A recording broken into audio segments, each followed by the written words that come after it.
5, 8 ஆதிபத்தியம் பெறக்கூடியவர் குரு பகவான். ஸோ இந்த காலகட்டத்தில ஜாதகர் எப்படி இருப்பாருன்னா, ஒரு மாதிரி மன சஞ்சலத்தோடவும், கவலையோடவுமே இருப்பாரு அப்படின்னு சொல்லலாம். அதாவது குழந்தைகள் செய்ற செயல்களால ஜாதகருக்கு ஒரு விதமான மன வருத்தம் ஏற்படும். குழந்தைகள் செய்ற செயல்கள் எதுவுமே ஜாதகருடைய விருப்பத்திற்கு மாறாகவே இருக்கும் அப்படிங்கிறது ஒரு வருத்தத்த குடுக்கும் இவருக்கு அப்படின்னு சொல்லலாம். அதேபோல தங்க நகைகள் களவு போறதுக்கான வாய்ப்புகள் அதிகமாக இருக்கும் இந்த சிம்ம லக்னம் செல்லும் பொழுது. அதேபோல ஒருவேளை தங்க நகைகள் நீங்க அடமானம் வச்சிருக்கீங்க அப்படின்னா, அத மீட்க முடியாத சூழல கண்டிப்பா ஏற்படுத்தி குடுக்கும் அப்படின்னு சொல்லலாம். அதேபோல குலதெய்வம் கோவிலுக்கு நீங்க போயிட்டு வரீங்க அப்படின்னா, அந்த குலதெய்வம் கோவிலுக்கு செல்லும் பொழுதே பூசணிக்காய், தேங்காய், எலுமிச்சப்பழம் இதெல்லாம் சுற்றி உடைத்து விட்டு தான் நீங்க போகணும் அப்படிங்கிறது ஒரு ஐதீகம் இருக்கு.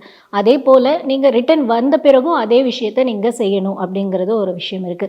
ஸோ இப்ப நான் இன்வெஸ்ட் பண்ணலாமா அப்படின்னா, ஷேர் மார்க்கெட் பொறுத்த வரைக்கும் இன்வெஸ்ட் பண்ணுறதுங்கிறது நீங்கள் பார்த்தீங்கன்னா ஒரு கோல்டில் இன்வெஸ்ட் பண்ணுறீங்க அப்படின்னா ஒரு நீண்ட கால முதலீடாக இருந்து அது உங்களுக்கு லாபத்தை தரும்.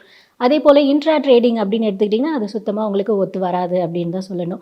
அதே போல் இந்த மனசஞ்சலம், மன கஷ்டம், ஒரு மாதிரி சித்த பிரமை போல இருக்கிறது, இந்த மாதிரியான சூழல்லாம் ஏற்படும் அப்படிங்கிறதுனால ஒரு மனநல மருத்துவர் நீங்கள் நண்பராக்கி கொள்வது இந்த காலத்தில் ஒரு ஒரு சிறப்பான விஷயமாக இருக்கும் அப்படின்னு சொல்லலாம்.